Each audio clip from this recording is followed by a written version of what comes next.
Hello, I'm Mark Shardlow. Forest could be third in the table at 5 o'clock on Saturday as their form continues. And just how many goals will Chris Wood net this season? It's an FA Cup weekend for Mansfield and Notts as a brilliant free kick levels things for the Stags against the table toppers. Whilst another 1-0 for Notts, what happened to those goal fests of recent seasons? Plus, we talk with one of Forest's summer signings. Welcome along to Team Talk.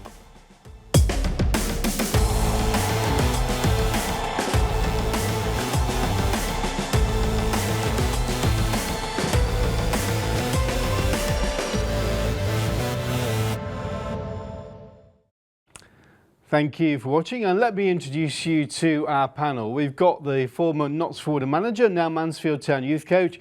It's Charlie McParland who's watching his wallet because of the budget. Not that we've ever seen his wallet, of course. Right, plus we've got the forward who made his debut for Forest at just 16 and went on to play for both Mansfield Town and Notts County. It's Craig Westcarr. And also joining us today is Notts Supervan, who must be very happy with their start to the season, Colleen Malvany. Happy with the start to the season? Very happy, not so much the performances, but very happy with the points. We'll take the points. Yes. Yeah, very good. Well, I mean, all our teams are flying, particularly Forest, I suppose, in the Prem. Surprisingly, perhaps, because 2 years ago, Forest under Steve Cooper were absolutely walloped at Leicester. How things have changed.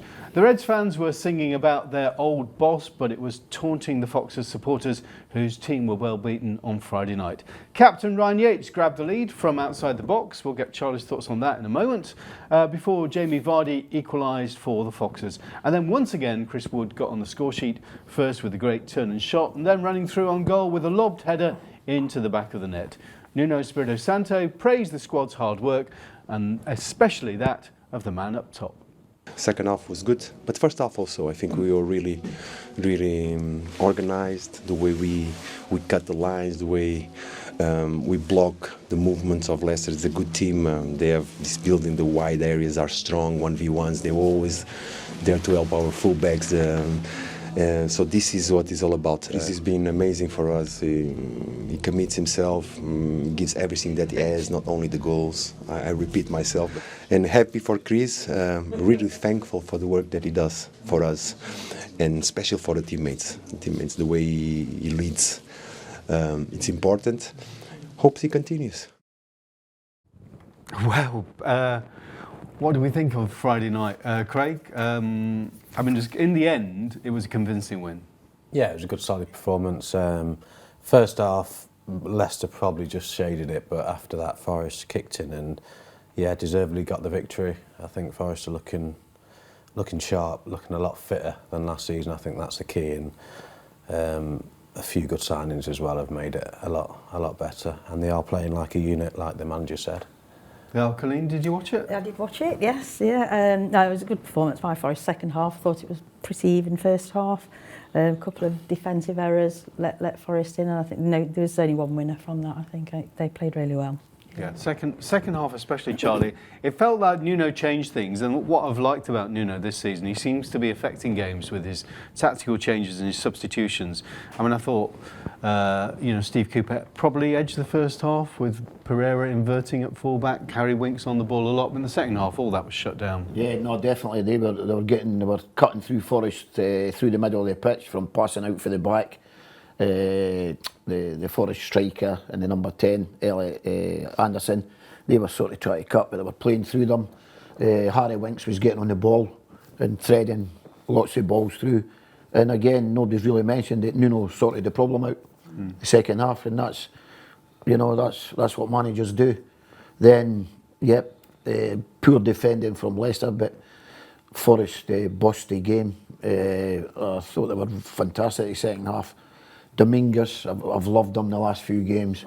He's all action, he's all over the pitch, he's making tackles, then he's a good passer, absolutely brilliant. Chris Woods, I was a wee bit dismayed about Gary Neville before the game, called him a lump, and like he's thinking 8 years ago he didn't think like these big lumps would be coming back into football. I think Chris Woods a bit more than a lump, Gary. I says, he's not just up top and bouncing people about and flicking things on. Very clever. When the ball's played up to him, he gets a hold of it, brings people into play. getting across people in the box, good positions, unbelievable. His work rate. You think, shame of yourself, Gary Neville. Craig, forward to forward, an appreciation of Chris Wood then. 7 goals from 9. Forest opened up contract talks, looking to keep him on the books for at least another season. What are you making of how Chris Wood is playing at the moment? Yeah, he's been immense for Forest. He works hard. Like I've watched him play a few times, and he tracks back. He does all the hard work, and I mean he's getting his goals as well. And I think he's worthy contract talks at this time.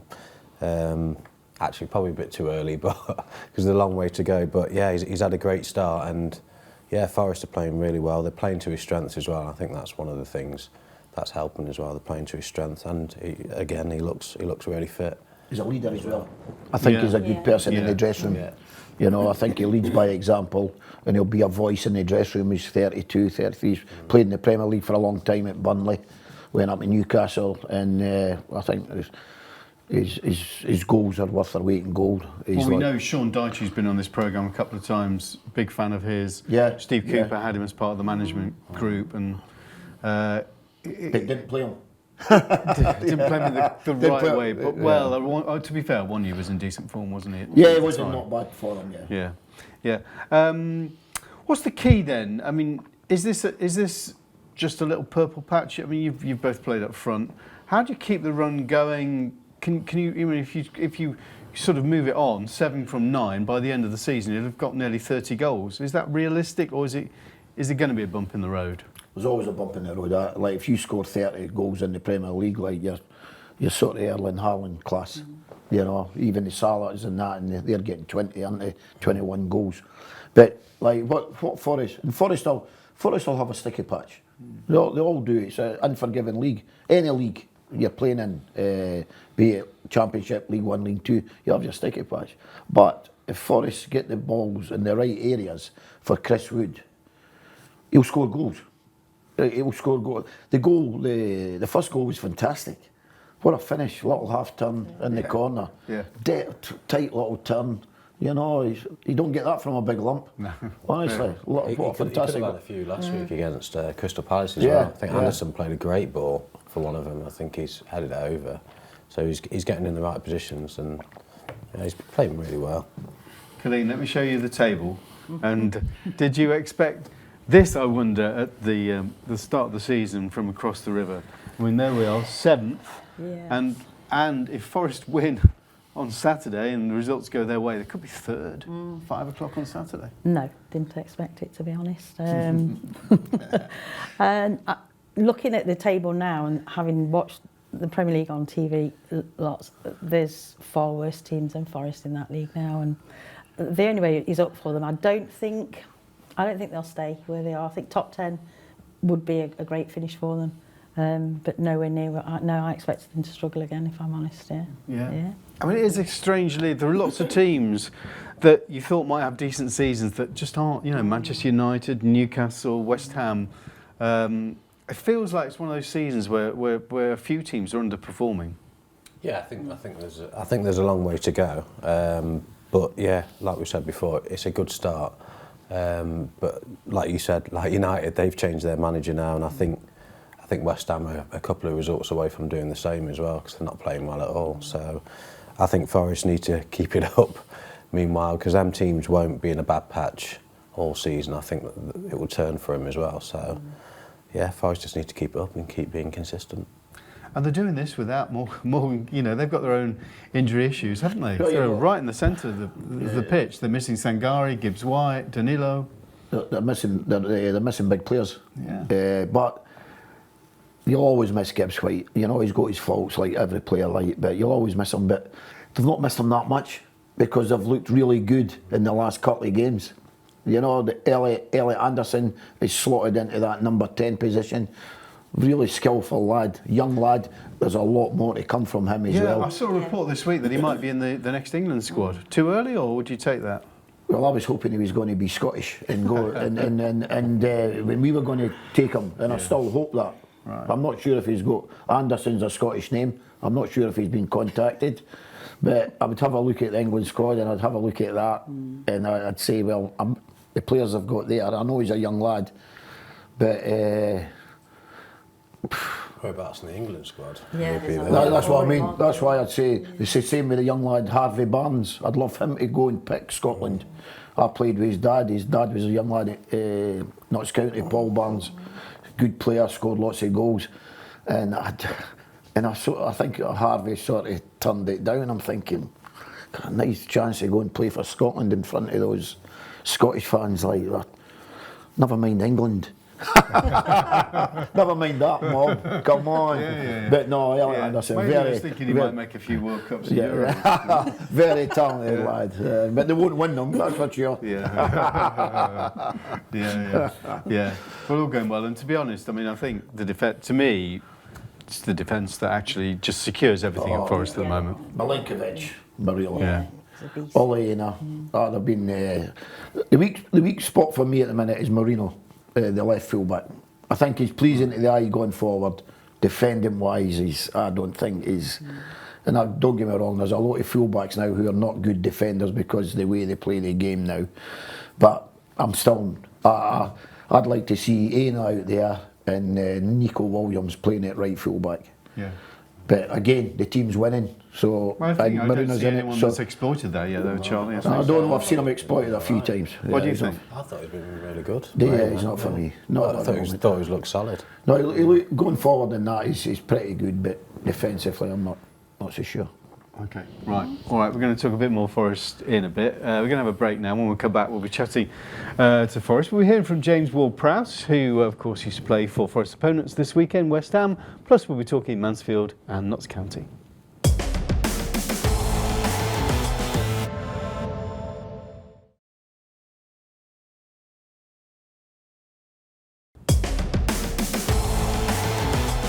Welcome back to Team Talk with me, Mark Shardlow, joined as always by former Notts County forward and manager, now Mansfield turn youth coach, Charlie McParland. We've got former Forest, Notts and Stags forward Craig Westcarr with us too, and Notts County superfan Colleen Malvany. Well, away from their league game, Forest took to the City Ground pitch this week to train in front of over 3,500 fans.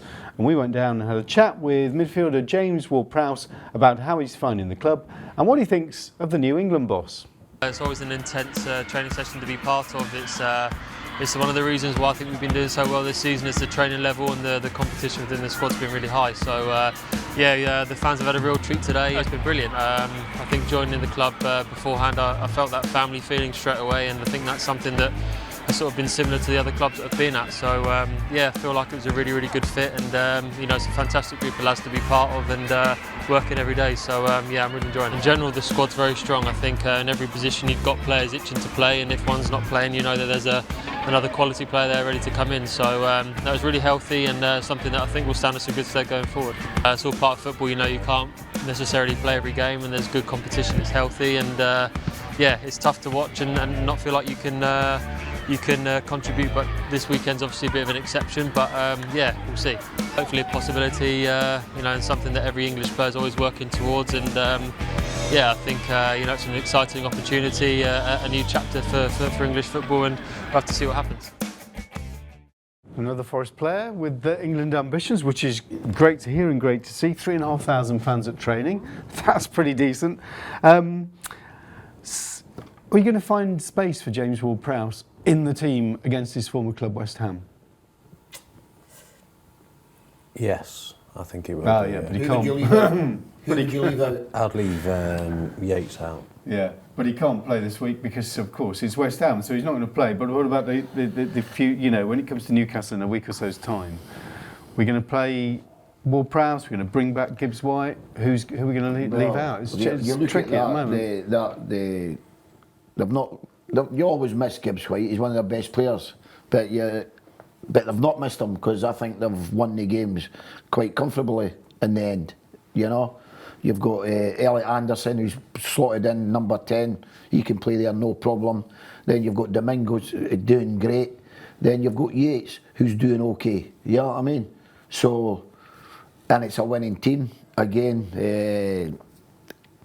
The match on Saturday will dictate with injuries, and somebody might not play well, then Ward-Prowse might get his chance.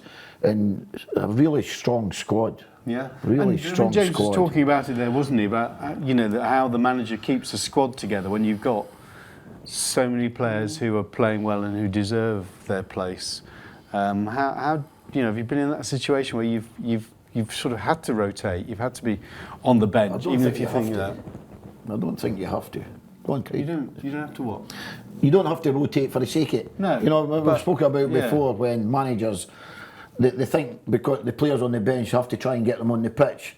Like I go back to the Luton game last year with Forest when they're 1-2-0. Yeah. Then they made 3 substitutions. The 3 players they put on weren't as strong as the players they took off, and they lost the game. I didn't think there was a need to But put what's them the key players to keeping a on the happy pitch. squad when you've got so many players competing for the same positions? I think with obviously the 2 lads, I think they will slowly get back into the team and start again, because you definitely can't keep them 2 on the bench. But yeah, I think for the time being he will keep the same team, and then, like I said before, slowly bring the 2 lads back, because at the end of the day they are high quality than the other 2, and they can change games. So they need to be playing, need to be starting. So yeah, definitely. And I think the other 3 lads will understand that anyway. And I think they know that, and I think that's just part of the squad, and it should enable the 2 lads who come back to drive them on, and they can work harder for the place, because they know obviously they can take it any time because they're good enough to do it. So it's good, it's healthy, and he's got a good headache this year to have Nuno. Nuno's done brilliant. What he does is he leaves the 2 wide players out, and he might put Anderson out there in a wide position, wide left, or not wide left, but inverted, playing in there as a sort of inside forward. Sometimes he'll leave Alanga out, and sometimes he'll leave Hudson-Odoi out, and sometimes he'll leave the 2 of them out and play. So, and that's good, and they've still been successful with what teams he's put out. Then again, what he's been very good at, he's been very good with substitutions. So, because they can play a certain team to play against a team, then the next week it's a completely different side he's playing against. We sort of like they play a different way, then he can put all different players in. And I think if you look, they're all getting pretty much good game time. Yeah. The Alangas, the Odois, the Elliot Andersons. It stops them getting tired as well, because they get so tired. Don't talk to me about tired. We hear it all the time. Colleen, So tired. Tired. I'd say He was always tired. Craig was always. I don't know why, because he never used to run about like that. I'd say out of the front 3, Alanga's probably not been as good as what he should have. That he showed last year. Yeah. But he had a better game on Friday, actually. But I thought he was okay, but he's a lot better than what he's showing at the minute. But hopefully he gets that form back. I think maybe the Newcastle thing, his head maybe got turned a bit. They were talking about him going to Newcastle. I don't know if it was hearsay or definitely the truth.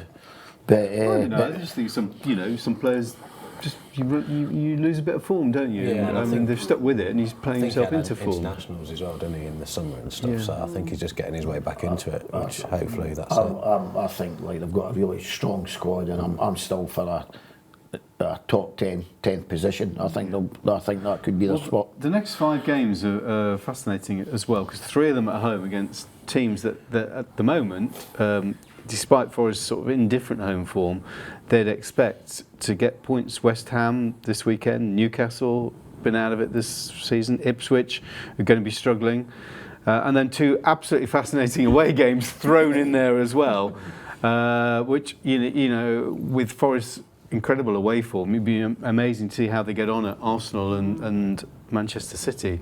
I think that's a really, really interesting set of fixtures, Colleen. What do you reckon? Yeah, definitely there. I say West Ham, I've seen them playing well, I've seen them play awful. So I think they might get a point at Forest on Saturday.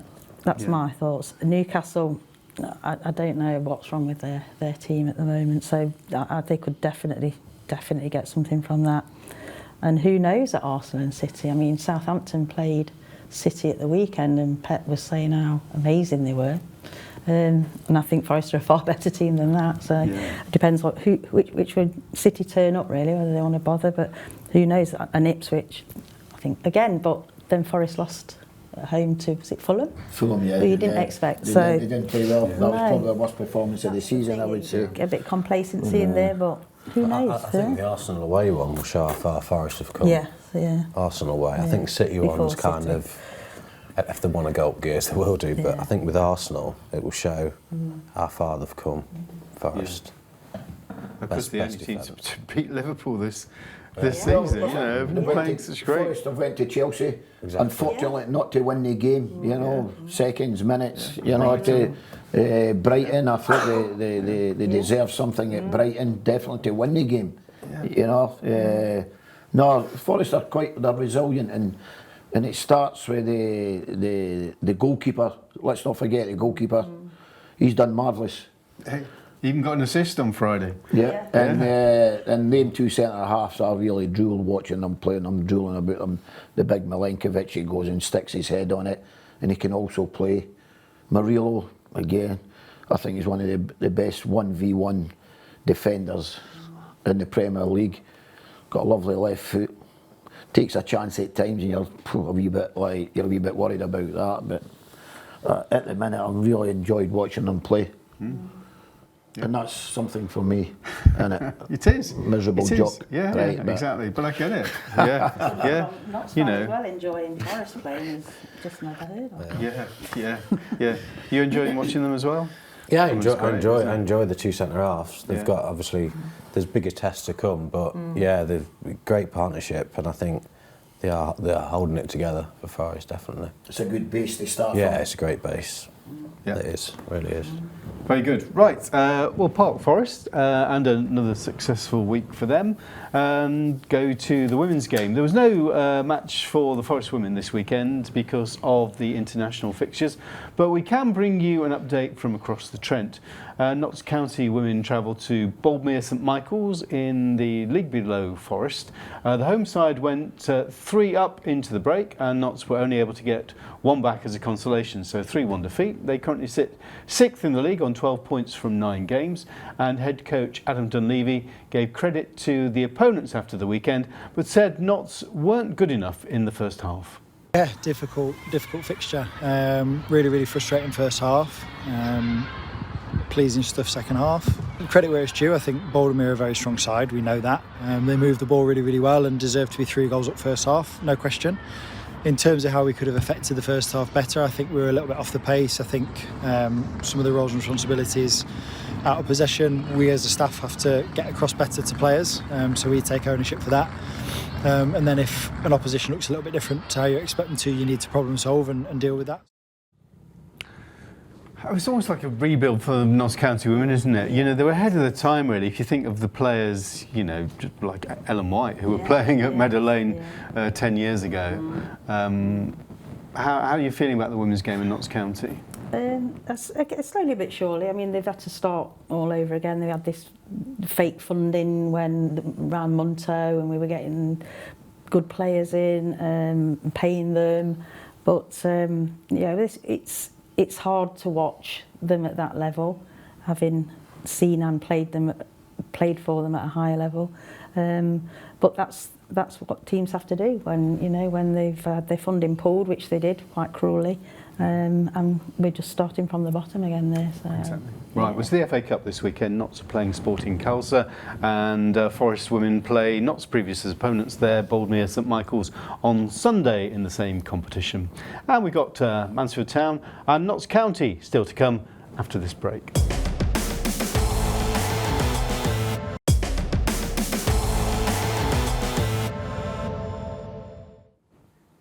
Welcome back to Team Talk with me, Mark Shardlow, alongside Craig Westcarr, Colleen Malvany and Charlie McParland. Well, what a contrast for Mansfield. This weekend they're at non-league Cuxton in the FA Cup. Last weekend it was big money and top of the league Birmingham City at the One Call Stadium. It wasn't the best of starts for the Stags, going down 1-0 after just 10 minutes, but in the second half a brilliant free kick from Lee Gregory got him his 7th in 11 league games and Mansfield the point. And then on Tuesday night, the Stags faced Newcastle under-21s in their final game of the EFL Trophy. In a changed side from Saturday, 4 academy players made their debuts, but despite the result, the Stags still finished 3rd in the group.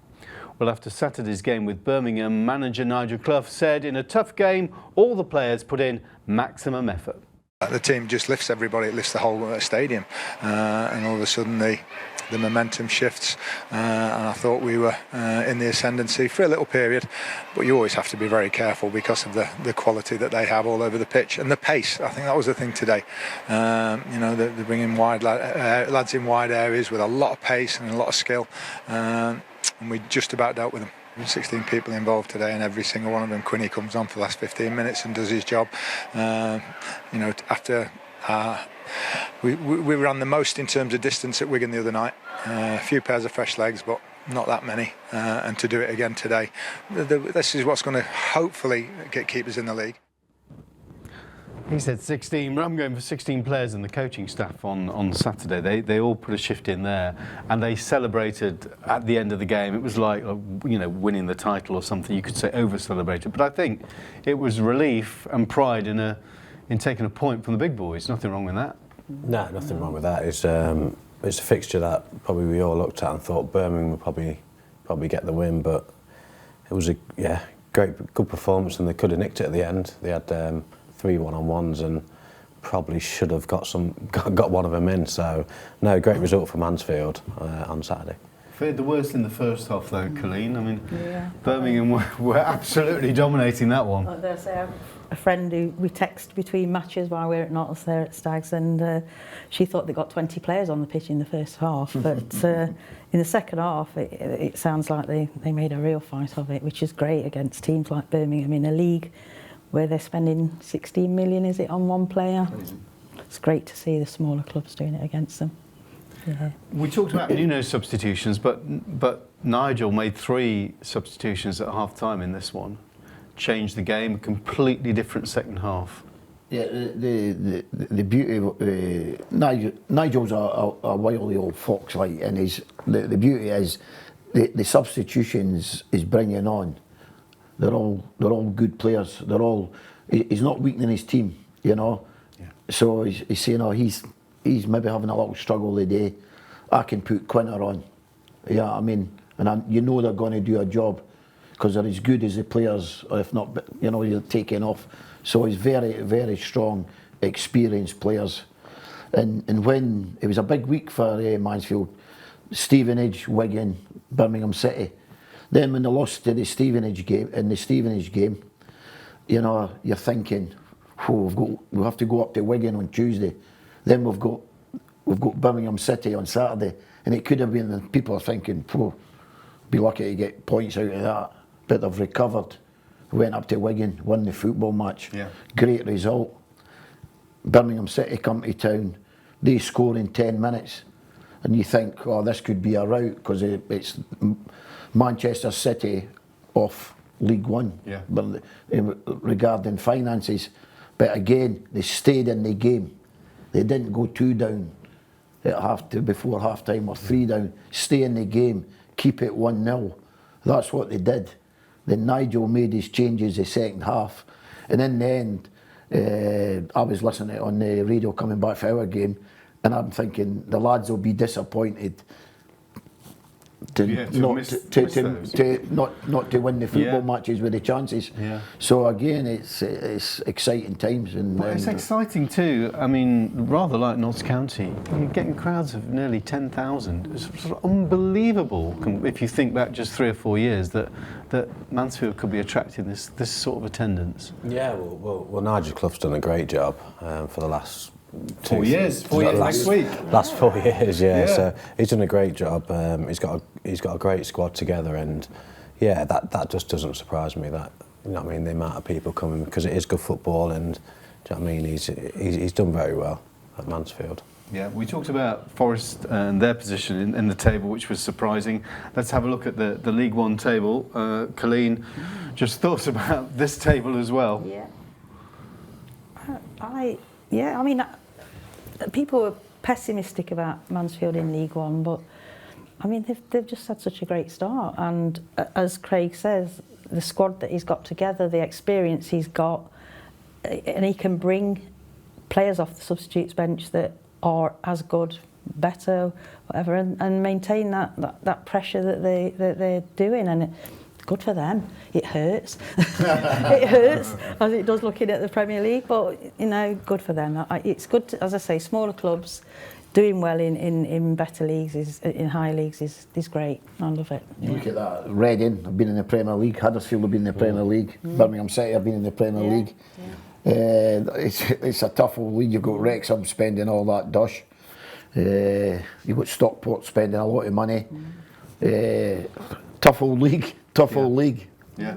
And when we look at the next 5 games, the first one is the one that, well, the first league game in that collection is the one that sort of leaps out, isn't it? Wrexham away, 3rd v 4th. Going to be a big crowd that day, and you know all about Wrexham from Notts County. I think Mansfield could at least take a point from that game, at least. Definitely. Yeah. As a Notts County fan, then, who do you prefer to win, Mansfield or Wrexham? Oh, no, I don't like. No, Mansfield. Yeah. Sorry, but yeah, no, not big on Wrexham, no. Yeah. There's a bit bad blood. There is. There's a bit of bitterness there. Is that because they got Ryan Reynolds and all that money? Exactly. And you the Notts fans will say, "Oh no, we don't want that sort of circus." But every club wants that sort of circus if they bring in the finances. So. Yes, if they're good people and they're bringing money to the club and the money's progressing and everybody wants to get to the championship. It's made those leagues exciting, hasn't it? Yes, don't you think?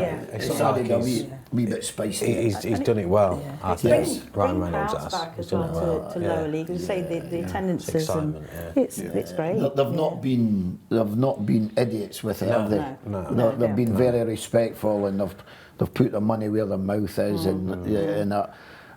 No, I think they've done. You can see in the documentaries as well, and he's got everyone on his side, and do you know what I mean? And they're loving him, right? Absolutely loving him. Yeah. And you don't hear any bad things as well coming out of there. Right, I've got a quiz question for you all. So this weekend, Mansfield play Curzon Ashton in the FA Cup first round. Outside the stadium at Curzon Ashton, Ashton-under-Lyme, is a statue with 3 World Cup winners who were born in Ashton-under-Lyme. Can you give me any one of those 3 World Cup winners? Nobby Stiles? Nope. Jeff Hurst. Jeff Hurst. Spot on. There's one of them. Jeff Hurst, who was born there, but then moved south later in his career. So geography's not my strong point. It's near Manchester. It's near Manchester. That doesn't particularly help. The chart. I think. North east. Alan Ball? No. I'm going to give you the answer. So Jeff Hurst, hat-trick hero. Jimmy Armfield. Yeah, who was a great manager, commentator as well. And then the third one you would no way get. He played for Italy in the 2006 World Cup final, but his mum and dad used to run a pub in Ashton. It's Simone Perotta. Yeah, midfielder. Could have played for England, went on to play for Italy. So it wasn't 3 England. You said 3 England players. Did I say 3? No, I think 3 World Cup players. Did I? Yes. 3 World Cup players, thank you. We're going to spin the tape on that one, Charlie, but I think you failed. Well done, Craig. Didn't expect to see like an Italian in there. No. Yeah, played for Roma midfield, really good player, but his mum and dad ran a pub. The one that got away really for England, really. So a little bit of something to go up and see on Sunday. What are you expecting from Nigel team-wise against Curzon Ashton? Because they're playing in the same league as Alfreton, which is, a couple of leagues below League 2, 6th tier. Nigel will go strong again. He'll go strong with his team. I know he played a few of the lads last night. Big Aidan Flint played, Bailey Cargill played. Nigel will put a team out to go and win the game. Simple as that. Yeah. And he'll have a look at the ones who played last night. Did they need some game time? Bailey's been out for a bit. Big Aidan's been out for a bit. George Morris has been out for a bit. They're all just coming back. He'll look at that and he'll take a squad up there to try and go and win that football match, and they're always tricky matches. These, if you have to take them seriously, and Nigel takes every game seriously. Yeah, you've been a giant killer, haven't you? When you were playing for Kettering against Notts County, who were managed at the time by Ian McParland. Oh yeah. Tell us about that day. Yeah, it was a good day. We won. We won 3-2. It was a tough game. But yeah, we got through it and got to the next round. So yeah, it was good. That was hard. It was nice. It's hard to take that. But actually, at the end of that season, I actually signed Craig. Yeah. Yep. Yeah. I mind I met you at the beaches. Yeah. Oh, in West Bridgeford? Yes, I met him down there. I said, Craig, do you want to come back and play? I asked him how much he was on. I gave him a figure. And he went, oh, come on, Chaz. I says, so I got up, put my car right. No, Chaz, like, no, we saw it. And it was a good signing because I knew he was a good player, right? And he was a league player. He's not a non-league player, and he was better than what I've got at the club. And he came in and did fantastic for Notts County and me while I was there. Yeah. It'd be a tough game for both, obviously Notts and Mansfield. I think it'd be tough. I think, like what Charlie says, I think they'll both bring strong teams. They need to, I think, to get through the next round. Okay, well, we'll discuss Notts County against Alfreton on Friday night when we come back after this next break, and also our weekend predictions, and they're on the way in just a moment.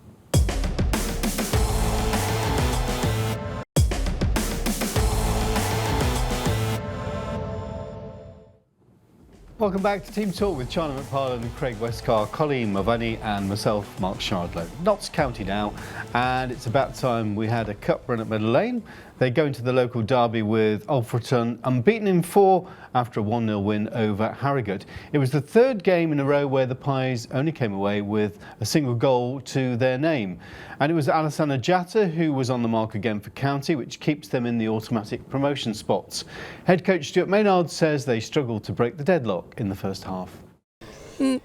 You're always a little bit frustrated more than disappointment because the lads performed to a very high level, and when you create the chances we created, we kind of knew that with the momentum that it was always going to come, but we had to make sure. It's not always easy to come out in the second half and keep that level of intent, the same intensity that we played of in the first half, because no two halves are the same. But that's why it's huge credit to the lads to come out in the second half and put a performance in like they did. Yeah, look, we're delighted. We've had a great start to the season, and the reason why it's been such a great start is because we've had to use the whole squad, and we said before the start of the season it wouldn't be the starting 11 that brings us real success this season, it'd be the squad.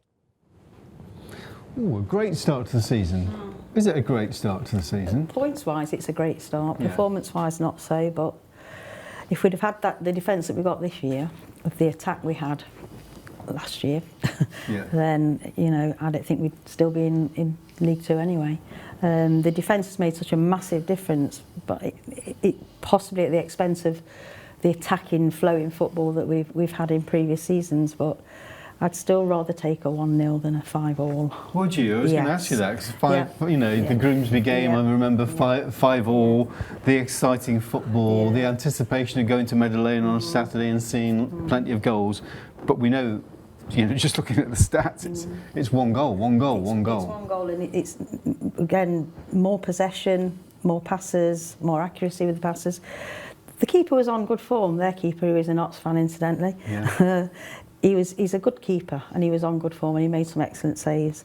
And our lump, as Gary Neville would describe him up front, Jatta, he came up with the goods again. And yeah, it's frustrating at times, but as long as we keep getting these points, unbeaten away, getting the points at home, although we've dropped 6 points at home, which is annoying, but we've got players to come back that will make us more exciting again. So position and points wise, it's pretty similar to this time last season. Yes, yeah. Goals have probably been cut by 2/3, but goals against probably cut in half. Yes. Absolutely. So are you happier this season compared to where you were last season? Yes, definitely. I mean, we thought last season, because they had such a good start again, but with the defence, we were still making mistakes. We were having to score 3-4 goals just to win a game.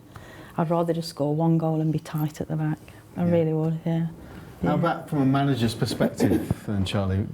I've loved watching Notts. To be fair, I've loved watching Notts County the last 2 or 3 years. No, you don't want to be involved in 5-5s, like too much stress. Yeah, everything starts with a clean sheet. If you're a manager, try and get clean sheets. That is the name of the game. And again, we talk about, I hear managers come up on the TV and they start talking about we were really good today. the performance was excellence. Yeah. They got beat. Next again week it comes on. Performance was excellence. We got beat. Next again week it comes on. Before you know it, they're playing fantastic, but they're not won for 5 games. And you're down the road. You lose your job. And I say, nice to perform, but you have to win. And I would rather perform badly and win football matches and so-called performances, oh, we've been great, and lose them. Because the fans are on your back. Yep. You know, and the more games you lose, you're gonna lose your job. So for me, I'd take a like 1-0 is for me. All I see, Arsenal won the title years and years ago, winning games 1-0, tight defence. Yeah. And if that's what it takes, that's what it takes. Right. You cannot have everything, Colin. No. Yes, it is a bit methodical and like a bit.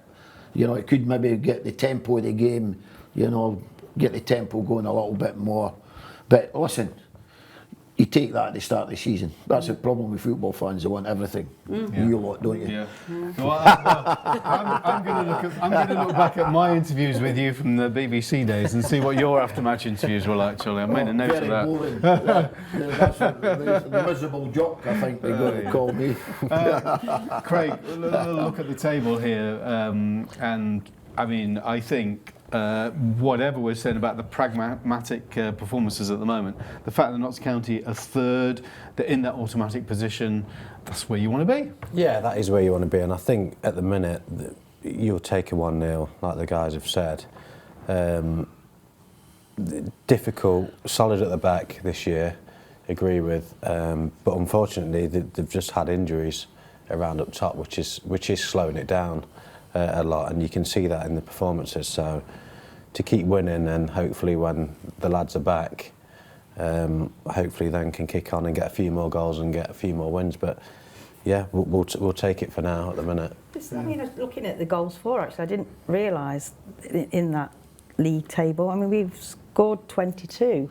Yeah, so it's not much difference to other teams, is there? Right, and if you think like Port Vale, we've seen Port Vale.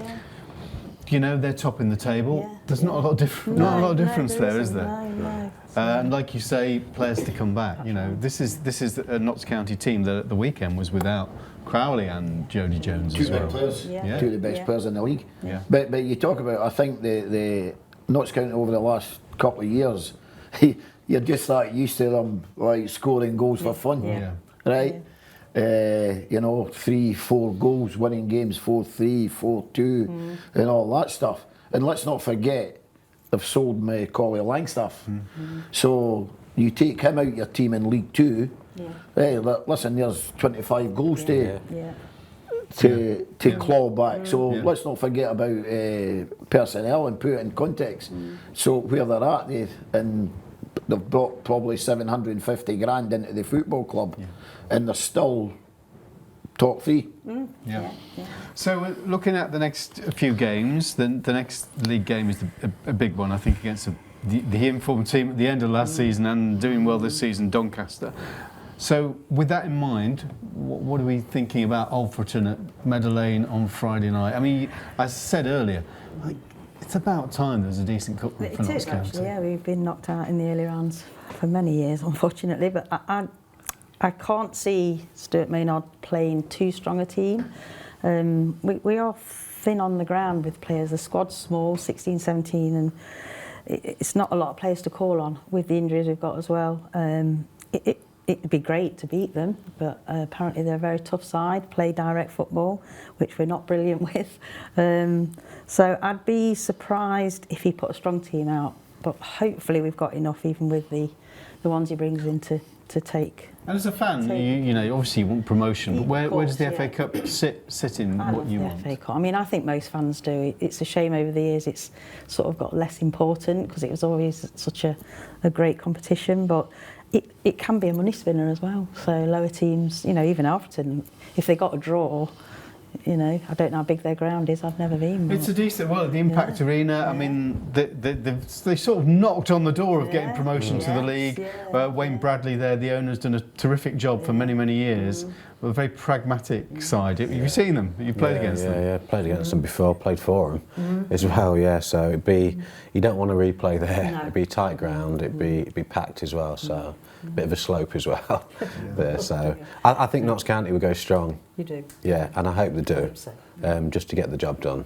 And hopefully get some goals as well and good performances. I think Notts County will see they'll be a wee bit shocked at Notts County's system on Friday when they see Alfred play. They've got a manager, Billy Heath, and all he does, and it's not right, and it's not who's right and who's wrong, but he is very physical. I mean, long balls, everything's helped on.